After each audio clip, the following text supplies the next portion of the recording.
Hello everyone. Today I want to talk about a phrase we often use, hope is the bread of the poor. But is it really so? The world, especially our country, is in a bad state, but hope is the bread of the poor. I have a serious illness, but hope is the bread of the poor. Stoics would say this. No, hope doesn't keep us alive. Hope destroys us. It makes us unhappy. Why does hope make us unhappy?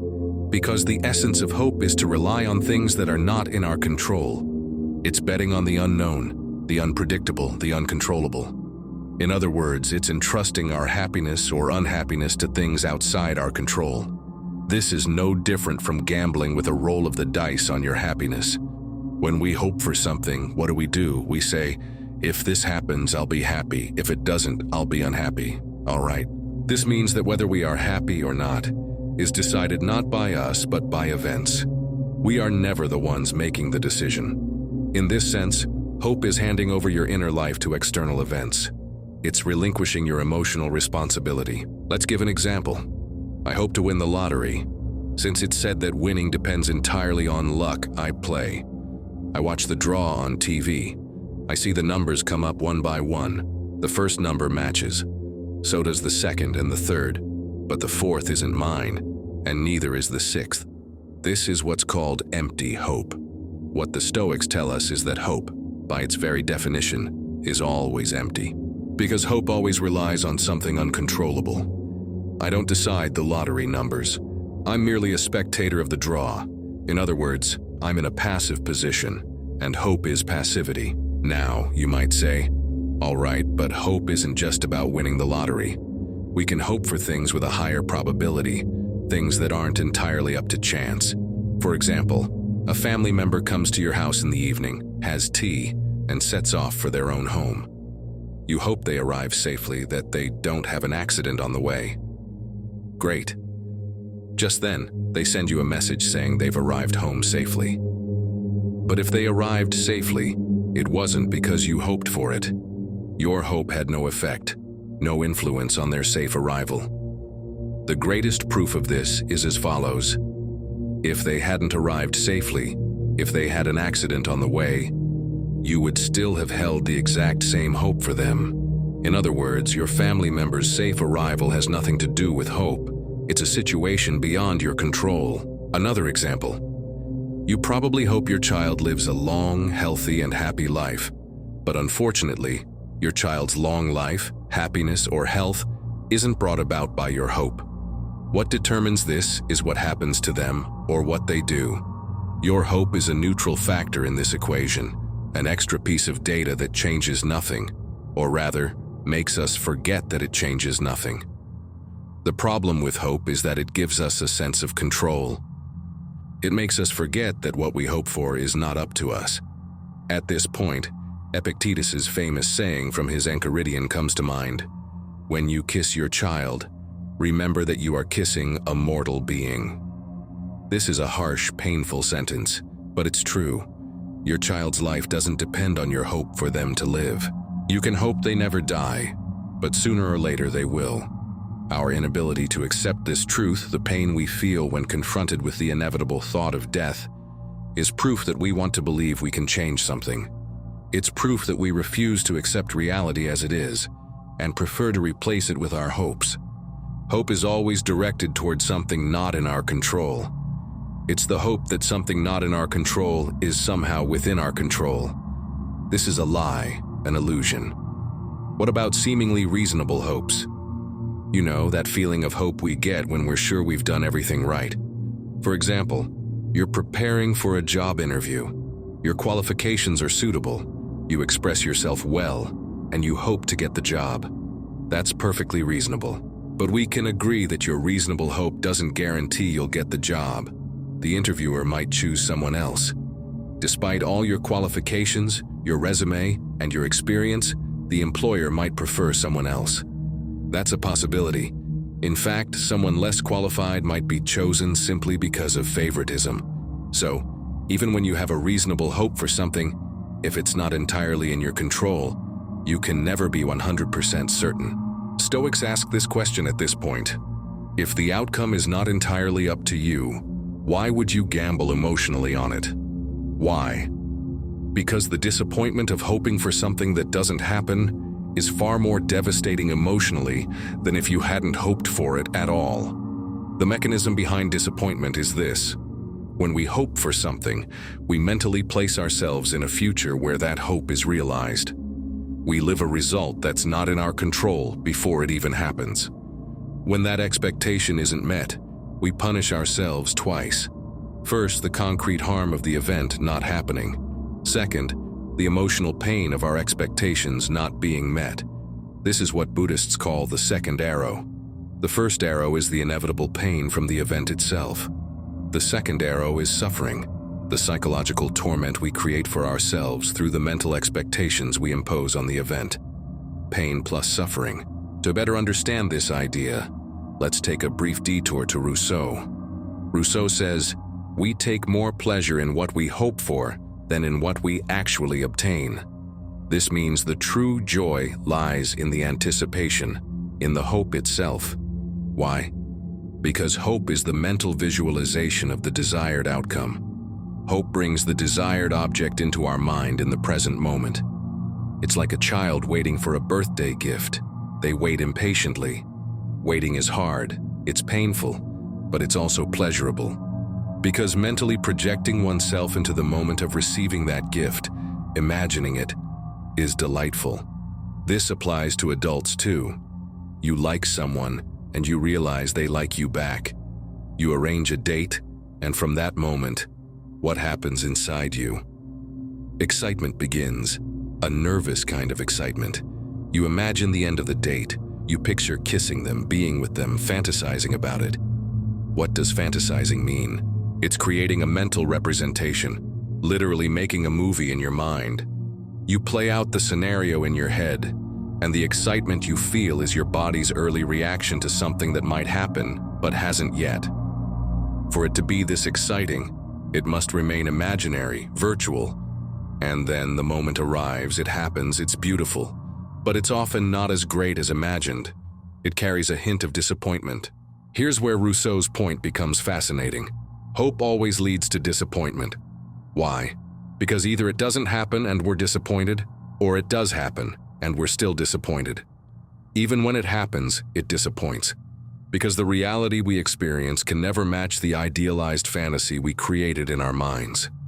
At the core of hope is idealization, making something perfect in our minds. The truth is, we perfect the object of our desire in our minds. When we obtain it, when we consume it, we can no longer idealize it, because the idea has become reality. Rousseau writes, "Nothing looks beautiful to its owner after it's possessed. Imagination only arises from what is not yet possessed. So, what is hope?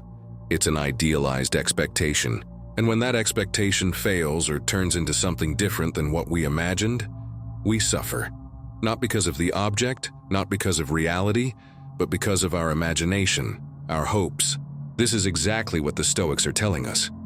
They say the suffering we endure doesn't come from the events themselves, but from our expectations, our hopes, and the mental projections we create.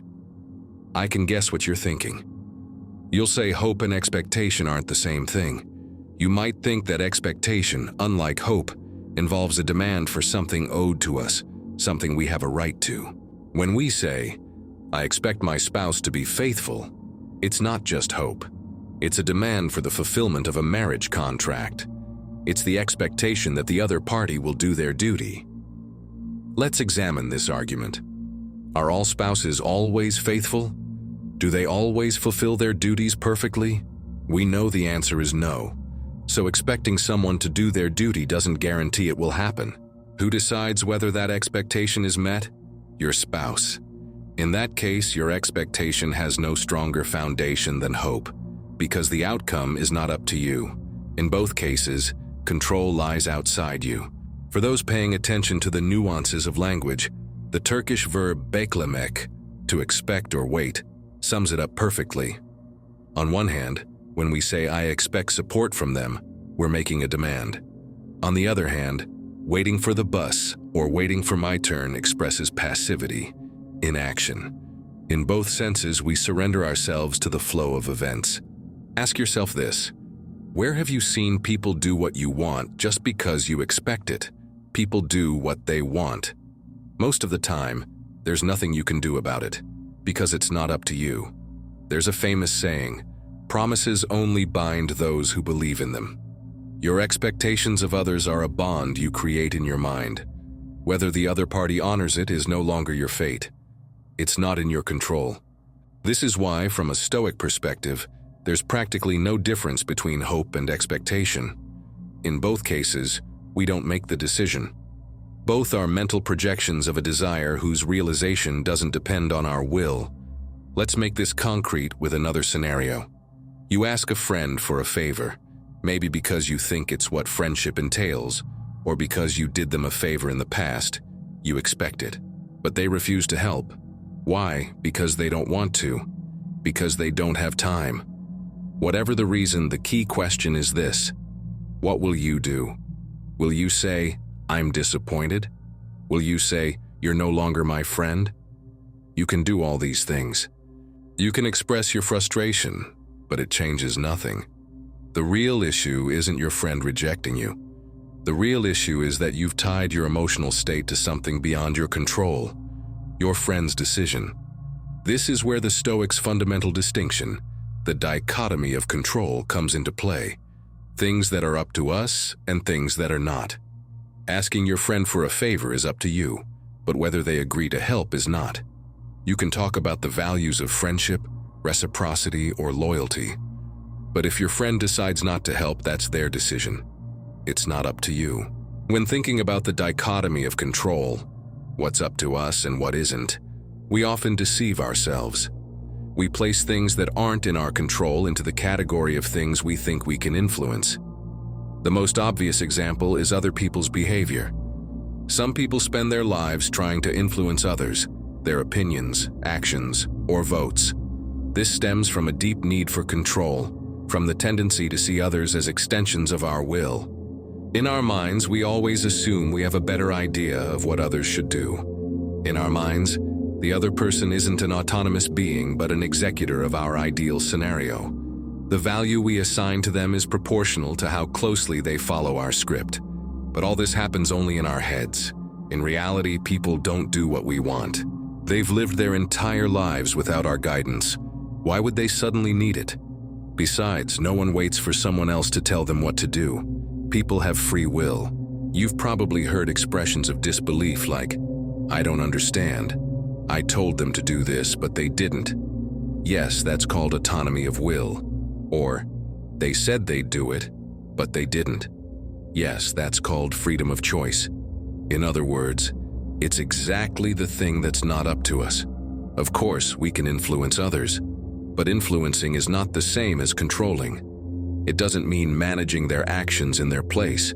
The trap of expectations lies in mistaking the potential to influence for absolute control. This illusion, according to the Stoics, gives rise to both the most naive and the most arrogant emotion: disappointment. Why naive? Because it's based on the innocent belief that others care about our ideas. And why arrogant? Because it reveals a desire for dominance, a need for control. It betrays the desire for others to conform to our will, our framework, our logic, our perspective. Arrogance is believing there's no difference between our perspective and absolute truth. If others don't think like us or do what we want, we judge them as wrong. This is intolerance toward others' right to be different. If you agree with me, you're right. If not, you're wrong. Could there be a more arrogant stance? Now, let's add a nuance. Expectations in society are understandable because social life is based on explicit or implicit contracts, and failure to uphold these contracts is the exception rather than the rule.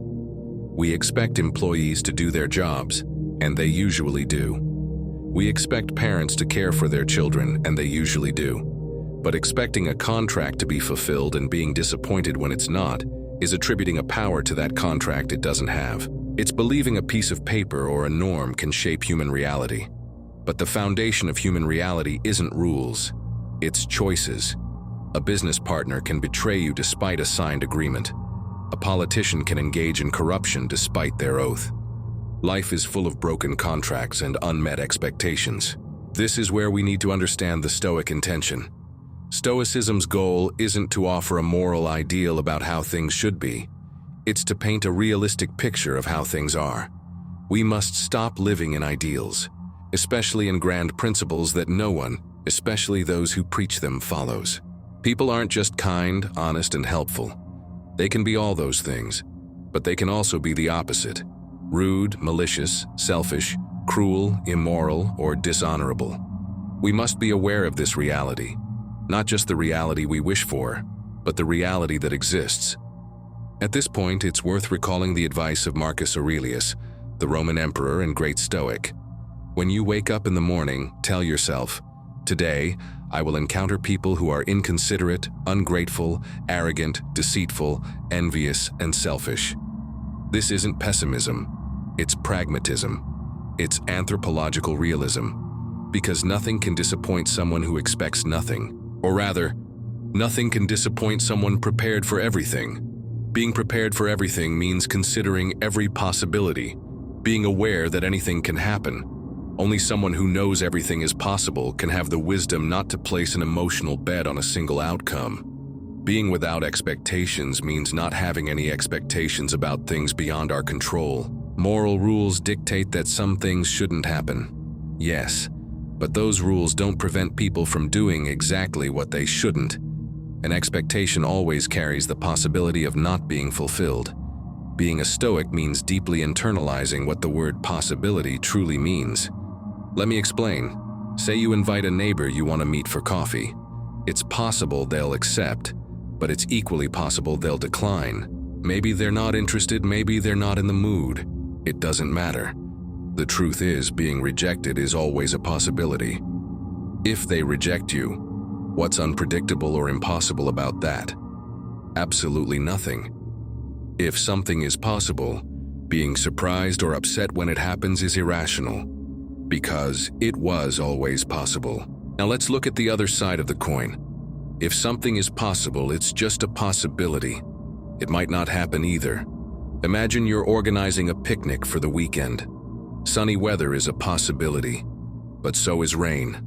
Possibility by its nature is the essence of reality. Our problem is that we forget a possibility is just that, a possibility. When a desired possibility doesn't happen, we feel disappointed, angry, and blame the whole world. In short, we psychologically torment ourselves over something we knew from the start was possible. If we deeply accepted from the beginning that something could or could not happen, which doesn't require superhuman effort, just accepting the definition of words, there would be no such thing as disappointment. This mental process can be called adolescent emotionality, because it prioritizes emotions over reality. You know how an adolescent benefits from the food, safety, home, clothes, and gifts provided by their family, but rebels when asked to clean their room. They want rights without responsibilities, advantages without disadvantages. This is ignoring what Freud called the reality principle. An adolescent lives by the pleasure principle, not the reality principle. They don't see the invisible effort that enables their comfort. They confuse their desires with absolute reality. As adults, when an undesired possibility happens or a desired one doesn't, we exhibit the same adolescent behavior. We sulk. We sulk because we assumed our desire was absolute. And when the world doesn't align with our desire, we get angry at it. We're furious that the world doesn't revolve around us. So what conclusion should we draw from all this? Should we just passively accept everything? Here's where we must place the Stoics' fundamental distinction at the center of our lives. Things that are up to us and things that are not. We must accept what's not up to us. Why? Because we have no other choice. Rejecting what's not in our control is meaningless. That's called denial. Denial is a mental, imaginary reality that will inevitably crash against material reality and shatter. And that crash hurts. What about things that are up to us? Here, the solution is simple. Replace hope and expectation with will. One of the most powerful formulas of this philosophy is this: when you learn to abandon hope, I will teach you to want, to exercise your will. This sentence sums it all up. Stop hoping. Because hope is the passive, inactive form of will. It's unexercised will. Will is the sum of concrete actions we take to turn a potential, a possibility, into reality. Will isn't just a desire. It's adding the means to achieve that desire. What does this mean in practice? When we want something to happen, we take a series of actions designed to support that outcome. I want to get my driver's license. I take driving lessons. I study for the exam. I practice. In short, I do what's necessary to achieve it. If you want a driver's license but don't want to take driving lessons, you don't actually want the license. This is the mindset of wanting the result but refusing to pay the price. Remember, if you want the result, you must also want the causes. Of course, doing what's necessary doesn't guarantee you'll get what you want. No one is that naive, but believing an unbacked desire has even the slightest chance of success is an even greater naivety. There's no result without a cause. Athletes best embody this mindset. They are practically born Stoics. Through practice, they know that achieving a result requires paying a price. They understand that without training, analysis, and a healthy lifestyle, no result is possible. This isn't about merit, it's mathematical logic. You can't go from 0 to 100 without adding the numbers. Will is the act of adding those numbers one by one. No one waits for the fruit to fall into their mouth, because the only fruit that falls on its own is rotten.